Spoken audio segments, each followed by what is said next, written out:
एखादा लॉचा विद्यार्थी आपलं रजिस्ट्रेशन बार कौन्सिलकडे केल्यानंतर त्याला एक सनद मिळत असते, जे की बार कौन्सिलकडनं तुम्हाला प्रॅक्टिस करण्यासाठी त्याची परवानगी असते. सनद मिळाल्यानंतर एखाद्या ॲडव्होकेटला प्रॅक्टिस सुरू करायची असेल तर अशा वेळी प्रॅक्टिस सुरू करत असताना एखाद्या सिनियर ॲडव्होकेटकडे ज्युनियरशिप करत असताना किंवा कोर्टामध्ये आपली प्रॅक्टिस सुरू करत असताना कोणत्या गोष्टी महत्त्वाच्या असतात, कोणते आव्हानं असतात, कोणत्या अडचणी आपल्याला ज्युनियर ॲडव्होकेटला हे जात असतात किंवा मग या प्रकरणाबद्दल माहिती करून घेण्यासाठी कोणत्या गोष्टी महत्त्वाच्या असतात, यासोबतच प्रॅक्टिस करत असताना कोर्टामध्ये आपलं बिहेवियर कसं असायला पाहिजे, सिनियरसोबत आपले कम्युनिकेशन कसे असायला पाहिजे, यासोबतच कोर्टामध्ये जस्टिस समोर आपले अपीयरन्स देताना आपले बिहेवियर कसं असायला पाहिजे, आपली प्रॅक्टिस कशा पद्धतीने असायला पाहिजे, याची सविस्तर माहिती आपण आजच्या व्हिडिओमध्ये घेऊन आलो आहे. त्यामुळं मी ॲडव्होकेट गोपाल चव्हाण स्वागत करतो तुमचं लीगल वन या आपल्या यूट्यूब चॅनलवर, जिथे फायद्याच्या गोष्टी कायदेशीर पद्धतीनं आपण तुमच्यापर्यंत हे पोहोचवत असतो. तुम्ही जर आपल्या यूट्यूब चॅनलवर जर पहिल्यांदा आला असेल तर आपल्या यूट्यूब चॅनलला सबस्क्राईब करून घ्या आणि बाजूची बेल आयकॉन ही याला क्लिक करून घ्या, म्हणजेच तुम्हाला आपल्या या यूट्यूब चॅनलद्वारे कायद्याच्या आणि फायद्याच्या गोष्टी अपलोड केल्यानंतर सगळ्यात आधी तुम्हाला त्याची नोटिफिकेशन येत राहील. आता ज्युनियर ॲडव्होकेट म्हणून प्रॅक्टिस करत असताना सुरुवातीला कोणत्या अडचणी महत्त्वाच्या आपल्या समोर येतात तर त्या संदर्भात आपण सुरुवातीला माहिती करून घेऊया. आपलं बार कौन्सिलकडे रजिस्ट्रेशन केल्यानंतर एखाद्या लॉ स्टुडंटला जर आपल्या कोर्टामध्ये प्रॅक्टिस करायची असेल तर सुरुवातीला आपली इंडिव्हिज्युअल प्रॅक्टिस सुरू करायची की एखाद्या सिनियरकडे आपण प्रॅक्टिस सुरू करायची, हा सगळ्यात मोठा प्रश्न असतो. तर सुरुवातीला आपण प्रॅक्टिस सुरू करण्याआधी आपल्याला एखाद्या सिनियर ॲडव्होकेटकडे, जे लॉ फर्म असेल किंवा मग सिनियर ॲडव्होकेटकडे आपल्याला हे प्रॅक्टिस सुरू करायला पाहिजे. त्यामुळं काय होते की कोर्टामध्ये सगळ्या गोष्टी आपल्याला हे अननोन असतात. आपलं थेरोटिकल कॉलेजमध्ये जी डिग्री कोर्समध्ये झालेली प्रॅक्टिस आणि आपल्या प्रॅक्टिकल प्रकारे जे कोर्टामध्ये होत असलेली प्रॅक्टिस किंवा होणारी प्रॅक्टिस ही पूर्णतः दोन्ही गोष्टी भिन्न आहेत.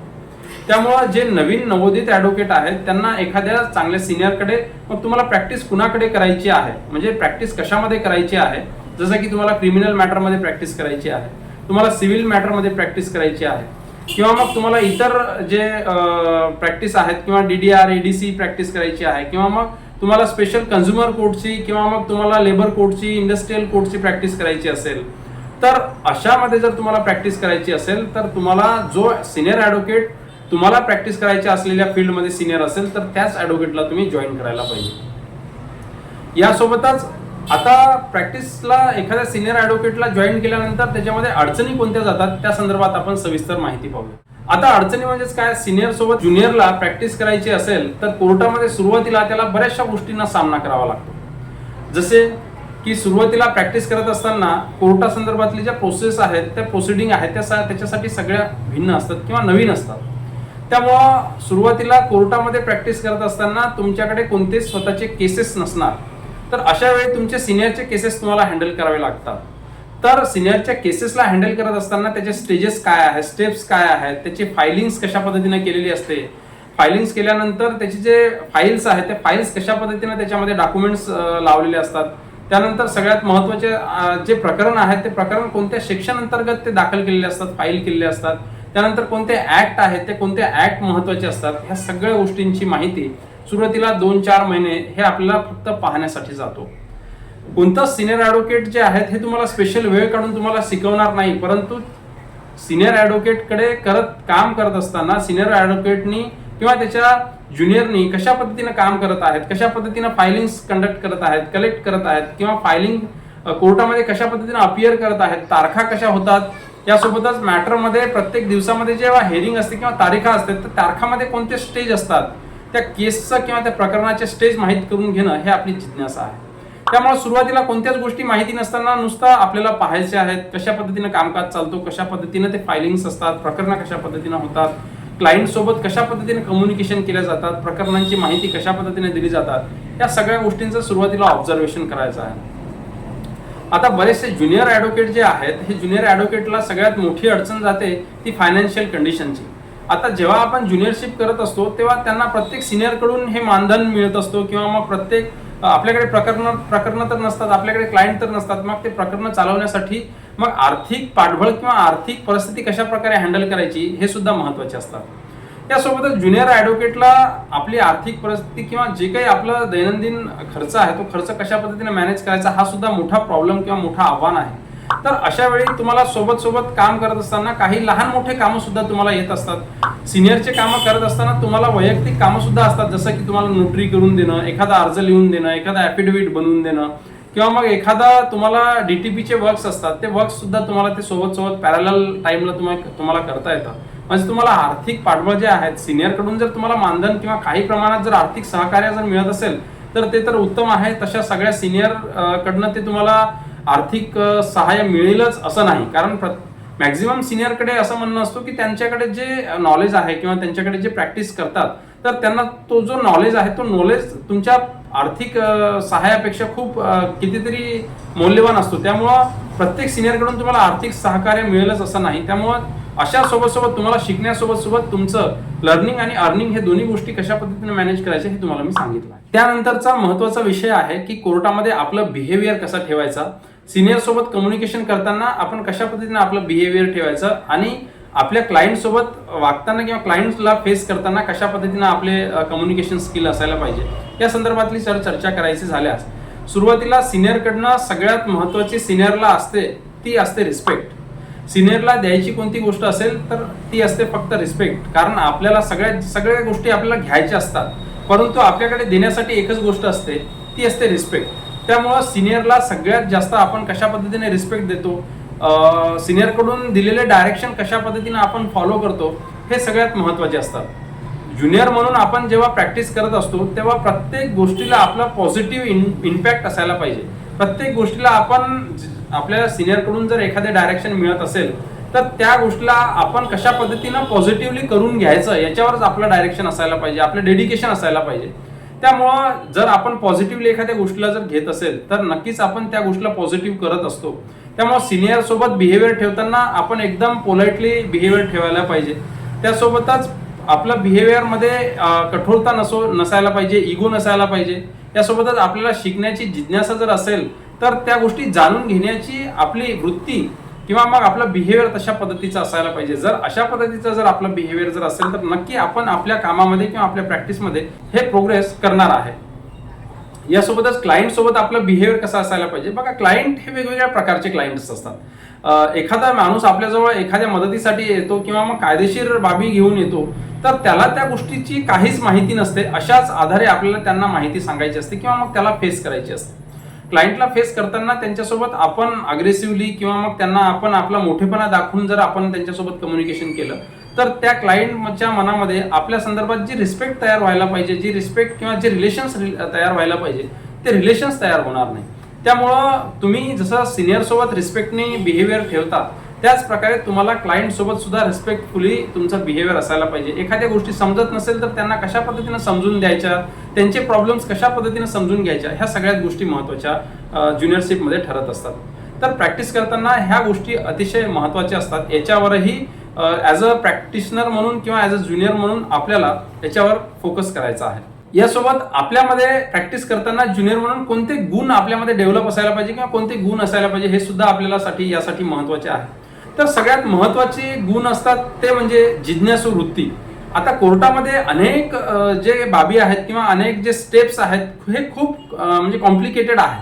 त्यामुळं प्रत्येक स्टेप, प्रत्येक क्लॉज हे अतिशय मायक्रो ऑब्झर्वेशनमुळे त्याच्यामध्ये त्या गोष्टी जे स्टेप्स हे असतात. त्यामुळे त्या गोष्टी आपल्याला शिकून घ्यायची असतील, माहिती करून घ्यायची असेल तर त्यासाठी जिज्ञासा वृत्ती आपल्यामध्ये लागते. ती जिज्ञासू वृत्ती जर आपल्यामध्ये असेल किंवा मग एखादी गोष्ट आपल्याला समजत नसेल तर न समजलेल्या गोष्टी आपण सिनियरकडून कशा पद्धतीने ते माहीत करून घ्यायचं, कशा पद्धतीने पोलाइटली त्यांना विचारून त्या गोष्टी करून घ्यायच्या, ही सगळ्यात महत्त्वाचा गुण तुमच्यामध्ये प्रॅक्टिस करताना असायला पाहिजे. यासोबतच एखादी गोष्ट जाणून घेण्याची जर तुमच्यामध्ये जिज्ञासा असेल, एखादी फाईल्स तुमच्या समोर आली आहे किंवा मग हे प्रकरण तुमच्या समोर आता कोर्टामध्ये आज त्याची हेअरिंग आहे किंवा तारीख आहे, तर त्या तारखेला त्या प्रकरणासंदर्भात काय महत्त्वाचे आहे, कोणत्या स्टेजला आहे. आता सगळ्या गोष्टी ऑनलाईन झाल्या आहेत तर ऑनलाईन पद्धतीनं त्या प्रकरणाची माहिती तुम्ही कशा पद्धतीने काढून घेता. यासोबतच त्याची फायलिंग्स तुम्ही कंडक्ट करताना, फायलिंग्स हँडल करताना ते फायलिंग्स कशा पद्धतीनं रीडिंग तुम्हाला पाहिजे, ह्या सगळ्यात गोष्टी अतिशय महत्त्वाच्या आहेत. यासोबतच अतिशय महत्त्वाचं गुण प्रॅक्टिस करताना असायला पाहिजे ती म्हणजे वाचन कौशल्य आणि वाचनाची सवय. तुम्हाला एखादं प्रकरण जर माहिती करून घ्यायचं असेल तर त्याच्यासाठी तुम्हाला वाचनाची सवय असणे अतिशय गरजेचे आहे. ते कोणत्या कायद्याअंतर्गत ते प्रकरण आहे, ते ऑफेन्स कोणत्या कायद्याअंतर्गत घडले आहेत, किंवा मग एखादा क्लॉज आपल्याला टाकायचा असेल तर ते कोणत्या कायद्यानुसार कोणत्या सेक्शनमध्ये ते बसतं, तर याची माहिती जर करून घ्यायची असेल तर त्याच्याशिवाय वाचनाशिवाय त्याला पर्याय नाही. त्यामुळे वाचन सुद्धा अतिशय महत्त्वाचे असतात. ह्या आपल्या 2-3 गुण जे तुम्हाला मी सांगितले हे अतिशय महत्त्वाचे आहे. यासोबत अतिशय महत्त्वाचा गुण म्हणजे तुम्ही प्रत्येक व्यक्तींसोबत, प्रत्येक सिनियर सोबत, प्रत्येक कर्मचाऱ्यासोबत म्हणजे कोर्टाच्या कर्मचाऱ्यासोबत सुद्धा तुमचे रिलेशन अतिशय पोलाइटली असायला पाहिजे, अतिशय विनम्र असायला पाहिजे. त्यासोबतच कारण त्याच्यासोबत आपले डेली संपर्क येणार आहेत, त्याच्यासोबत डेली संबंध येणार आहेत, त्याच्यासोबत आपल्याला काम पडणार आहे. त्याच्यामुळे त्यांच्यासोबत असलेले संबंध आपल्याला अतिशय दृढ आणि विश्वासाचे असायला पाहिजे. त्याच्यामुळे आपले काम सहज, सोपी आणि चांगल्या पद्धतीने होतात. अशा पद्धतीचे गुण आपल्यामध्ये ॲज अ ज्युनियर म्हणून आणि ॲज अ प्रॅक्टिशनर म्हणून आपल्यामध्ये हे असायला पाहिजे. आता दुसरी महत्त्वाची माहिती अशी की प्रकरण कशा पद्धतीने आपल्याला अभ्यासाला पाहिजे किंवा हँडल करायला पाहिजे.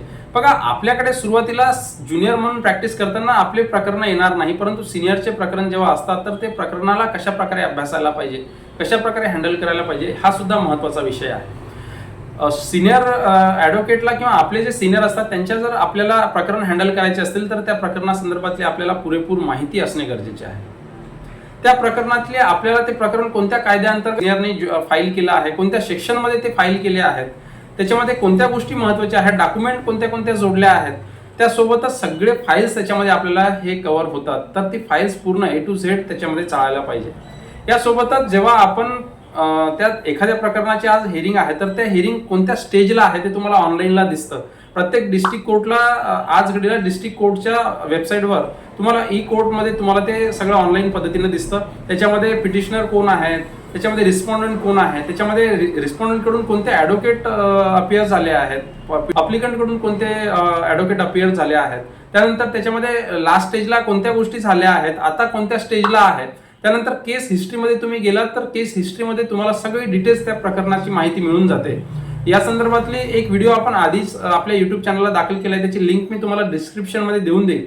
त्याची माहिती तुम्ही तो सुद्धा व्हिडिओ तुम्ही पाहून घ्या, त्याचा सुद्धा मदत तुम्हाला ॲज अ ज्युनियर म्हणून प्रॅक्टिस करताना होणार आहे. तर ह्या सगळ्या गोष्टी ऑनलाईन पद्धतीने पाहिल्यानंतर आपल्याला ऑफलाईन पद्धतीने म्हणजे हार्ड कॉपीने त्या फाईल कशा पद्धतीने चाळून घ्यायच्या आहेत त्याची माहिती आपण कोर्टामध्ये जाऊन सुद्धा त्याची ब्रीफ आपण पाहून सुद्धा ते काय काय त्याच्यामध्ये डॉक्युमेंट जोडले आहेत, कोणते स्टेजेस झाले आहेत, त्याच्यामध्ये स्टेप्स कोणत्या घेतल्या आहेत, त्याच्यामध्ये कशा पद्धतीने ती फाईल्स किंवा ते कशा प्रकरण समोर गेले आहे याची सविस्तर माहिती त्या ब्रीफमध्ये असते.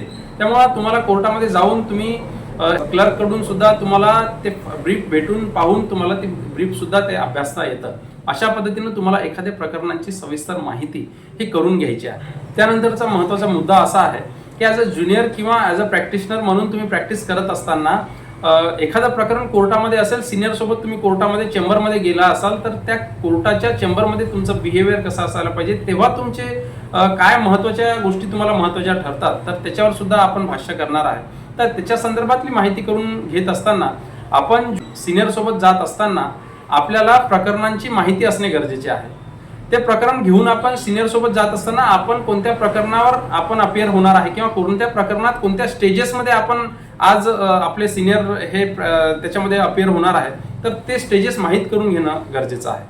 यासोबतच एखादा चेंबरमध्ये आपण जात असताना जस्टिस समोर आपण अपियर होत असताना किंवा जस्टिस मॅटर चालू असताना आपण जेव्हा समोरचे जे बैठक व्यवस्था असते ते बसून आपण त्या प्रकरणासंदर्भात काय माहिती घेतो किंवा प्रोसिडिंग कशा पद्धतीने होते, क्रॉस घेत असताना सिनियर कशा पद्धतीने क्रॉस घेतात त्याची माहिती आपण किंवा ती जाणून घेण्याची वृत्ती आपल्यामध्ये असायला पाहिजे. आणि त्याचा ऑब्झर्वेशन डायरेक्शन कशा पद्धतीने जस्टिसकडून दिल्या जाते, जस्टिसकडून दिलेल्या डायरेक्शनला ज्युनियर किंवा सिनियर किंवा आपल्या सिनियरकडून कशा पद्धतीने फेस किंवा त्याला क्रॉस केलं जातं. तर ह्या सगळ्या गोष्टी महत्त्वाच्या असतात. यासोबतच तुम्ही सेशन अटेंड जर करत असाल किंवा मग हायकोर्टाचे मॅटर जर तुम्ही अटेंड करत असाल तर क्रॉस कशा पद्धतीने होतं. आता हायकोर्टामध्ये जे आहेत हे फक्त ॲडव्होकेट अपियर होतात, त्याच्यामध्ये ॲज अ क्लायंट म्हणून अपियर होता येत नाही. काही प्रकरणामध्ये जे डिस्ट्रिक्ट कोर्टामध्ये जे आहेत त्याच्यामध्ये तुम्हाला एव्हिडन्समध्ये असतात किंवा मग साक्षीदार असतात. साक्षीदारांना कशी साक्ष घेतली जाते, मग चीप कशा पद्धतीनं केली जाते, त्यानंतर क्रॉस कशा पद्धतीनं केली जाते, आर्ग्युमेंट कशा पद्धतीनं केली जाते, हे तुम्ही चेंबरमध्ये जाऊन तुम्हाला ही सगळी माहिती तुम्हाला अभ्यासाला मिळते. तेव्हा सुद्धा तुम्ही त्याची सविस्तर माहिती ऑब्झर्वेशन तुम्ही करू शकता. आणि अशा पद्धतीनं ॲज अ ज्युनियर म्हणून तुम्ही किंवा ॲज अ प्रॅक्टिशनर म्हणून तुम्ही डिस्ट्रिक्ट कोर्टामध्ये ही प्रॅक्टिस अशा पद्धतीनं तुम्ही करू शकता. यासोबतच अनेक बऱ्याचशा गोष्टी आहेत, त्याच्या संदर्भातला आपण समोरचा व्हिडिओ घेऊन येणार आहे. तुम्हाला ही माहिती नक्कीच महत्त्वाची वाटली असेल. या माहितीचा तुम्हाला नक्कीच तुमच्या ॲज अ ज्युनियर म्हणून किंवा ॲज अ प्रॅक्टिशनर म्हणून फायदा होणार आहे. काही जर अजून अडचणी असतील, काही या व्यतिरिक्त अजून प्रश्न असतील, काही शंका असतील किंवा अजून इतर या व्यतिरिक्तही अजून बऱ्याचशा टॉपिकवर तुम्हाला व्हिडिओ पाहिजे असेल तर तुम्ही आपल्या कॉमेंट्स बॉक्समध्ये तसं तुम्ही कॉमेंट्समध्ये सांगू शकता. त्या टॉपिकचा व्हिडिओ घेऊन आपण पुढच्या व्हिडिओमध्ये भेटणारच आहोत. यासोबतच तुम्ही हा व्हिडिओ जर तुम्हाला ही माहिती जर महत्त्वाची वाटली असेल, हा व्हिडिओ जर आवडला असेल तर तुम्ही आपल्या व्हिडिओला लाईक करू शकता. आणि तुम्हाला तुमच्या कॉलेजमध्ये जे ज्युनियरचे ग्रुप्स असतील, व्हॉट्सअप ग्रुप्स असतील, इंस्टाग्राम ग्रुप्स असतील तर तुम्ही तुमच्या ग्रुपला सुद्धा ही माहिती शेअर करू शकता. या माहितीची नक्कीच तुमच्या ज्युनियर म्हणून जे नवीन लॉ स्टुडंट आहेत ते प्रॅक्टिस करत असेल तर त्यांना नक्कीच फायदा होणार आहे. या व्हिडिओचा तुम्हाला कशा पद्धतीनं फायदा होतो किंवा फायदा होणार आहे याची तुम्ही कॉमेंट्समध्ये सांगू शकता. तोपर्यंत तुम्हाला नमस्कार आणि थँक्यू.